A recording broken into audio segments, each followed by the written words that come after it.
Stargate SG-1 is turning 30 next year, which means that it's technically a member of Gen Z, and I don't know how to feel about that. And Stargate SG-1, for those of you here on a fluke, is a science fiction program that ran from 1997 to 2007, with two follow-up films in 2008, inspired by the 1994 film Stargate. The show focuses on a team of military-backed explorers who visit various planets in our galaxy and defend a modern-day Earth from intergalactic threats. Over those 10 years of adventure, our heroes are snarky Special Ops leader Jack O'Neill, kind and brilliant astrophysics officer Samantha Carter, passionate archaeologist and linguistic guru Daniel Jackson, stalwart alien warrior Teal'c, headstrong fighter pilot Cameron Mitchell, and easily bored intergalactic conwoman Vala Maldoran. Honorable mention to noble defector Jonas Quinn, who deserves way more love, but sadly doesn't feature in any of the episodes I'm talking about today. SG-1 is filled with high-stakes, intricate science, reimagined mythologies, snappy writing, and glorious team-as-family dynamics. It's also been my comfort binge watch for the last several months, so I'm here to gab about it. I was first introduced to SG-1 when I was around 11 or 12 years old, making it one of the more important pieces of media in my fandom footprint. Prior to 2026, it had been over 15 years since I last watched the show from start to finish, and with age, I've gained a better understanding of art, philosophy, and life in general that makes me appreciate SG-1 that much more. That being the case, I thought I'd make at least one love letter to the show via video. And where better to start than reflecting on some of my favorite episodes? This list won't be ranked, because trying to limit myself to 10 entries and ending up with 13 should tell you all you need to know about my indecisiveness. Instead, I'll be covering these lovely episodes in airing order. The first portion of the video will be a collection of episode titles and mostly spoiler-free synopses, for those who have never watched the show or are due for a rewatch of their own and want to avoid the spoilery bits. For the second portion, we'll go back through each episode and break down why they stuck out enough to be considered among my favorites. I am holding myself to one restriction for the list: no two-parters. I did this purely for technicality's sake and for keeping the list relatively short. You can't exactly talk about a part 1 without talking about its part 2 and vice versa. Although, I will say, I would have included 2 more episodes that are both part 2s, one in name and one not. For the Stargate superfans out there, see if you can guess which episodes those might be by profiling me through the vibes of this list. And as a final bit of business, at the time of recording this, the Stargate fan community has recently learned that Amazon axed production on the franchise's most recent upcoming series, which had so much promise given the contributions of series veterans like Martin Garrow, Brad Wright, and Joseph Malazzi. There's no promise we can save the series, but we can certainly try our best, and we can especially let Amazon know that if they come back to the idea in the future, they would do themselves a favor by letting the old guard back into the project. There's a petition to sign on change.org organized by the Popcast brothers, which is currently just under 80,000 signatures. And the website SaveStargate.com has collected the contact information for Amazon's studio team, where we can politely, gently, call, email, or snail mail our desire to have a new Stargate that will bring in both new fans and old. So, even if you don't know much about the franchise, especially if you don't, give us a hand in preserving the future of a phenomenal science fiction IP. Anyways, let's get into the action. 13 of my favorite episodes of Stargate SG-1. Solitudes. Mysterious circumstances on a return gate trip leave O'Neill and Carter stranded and injured in an icy cavern with few resources to return home, leaving it up to those at Stargate Command to solve the mystery of their disappearance. Tin Man. SG-1 gets yoinked unawares on mission, returning to the SGC only to find out they're inhabiting robot shells, due to the meddling of an eccentric individual who insists that they cannot be put back as they were. Message in a bottle. A device brought back to the SGC from an abandoned planet goes awry, forcing the team to return it to its place, but before they get the chance, it anchors itself to the gate room. And to one of their own, prompting a lockdown scenario that threatens the base and, potentially, the whole planet. The Fifth Race. A seemingly empty alien gate room proves to be the site of a digital cultural library, the entirety of which becomes downloaded to O'Neill's brain after a bit of unwise snooping. The knowledge both gives and takes from his mental aptitude, with increasingly worrying consequences. Urgo. SG-1 gets yoinked unawares on mission. Again. But this time, it seems as if there is something, or someone, subliminally influencing them into curious and mostly benign unorthodox behaviors on base. Window of opportunity. A joint project with an alien archaeologist goes sour, and the SGC becomes trapped in a temporal loop where the same period of 10 hours must be relived over and over again, with only O'Neill and Teal'c aware at each reset that the day is repeating itself. Allegiance. Murder strikes at the SGC's off-world Alpha site, where refugees from 2 alien ally groups are staying for temporary asylum. With both races already at odds with one another, members of the SGC will have to determine who perpetrated the crime, while also keeping their temporary guests from shedding more blood under the pressure of distrust. Fragile balance. O'Neill gets yoinked unawares, not on mission this time, but the SGC crew has a hard time believing it, considering the person claiming to be Jack O'Neill is currently about 15 years old, though he is as sassy as ever. Lifeboat. SG-1 is attacked by a mysterious force while investigating a crashed transport ship. They wake up otherwise unharmed, except for Daniel, who returns to base not entirely himself, as somehow the consciousnesses of multiple stasis-bound passengers from that doomed ship have overrun his body with seemingly no plan to get out. 0 hour. A typical chaotic day in the lives of the SGC personnel, helmed by their recently promoted head honcho, one General Jack O'Neill, who is teetering on the brink of resignation while his former team goes missing off-world. Babylon. Cam Mitchell's introduction to the age-old tradition of getting yoinked, though not unawares, comes on a mission to find a legendary warrior village.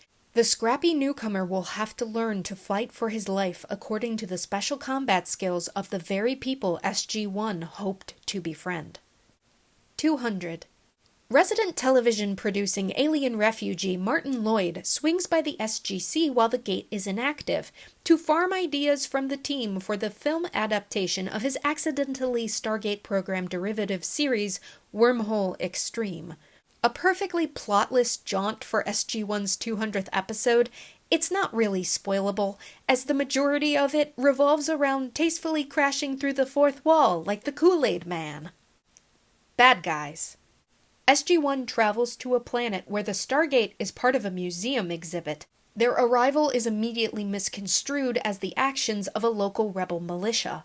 What was expected to be simple recon turns into a comedy of errors, as distrusting locals and an incomplete dialing device get very much in the way of going home.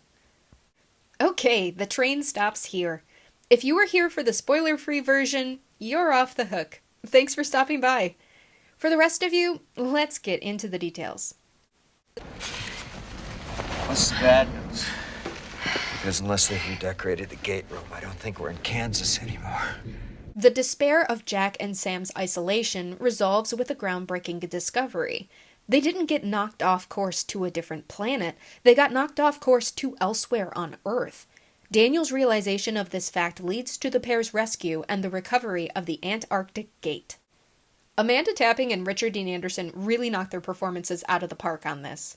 Teenage me saw no use in boarding the Sam and Jack ship, but now I gladly have their colors hoisted on the mast, and this episode is one of those rewatches that fills the sail. But even if you don't ship it, the sheer trust building between the two of them here is phenomenal. Though the duo carries the episode, it's just as satisfying to watch Daniel show off his intelligence and passion outside of translation, culture, and diplomacy.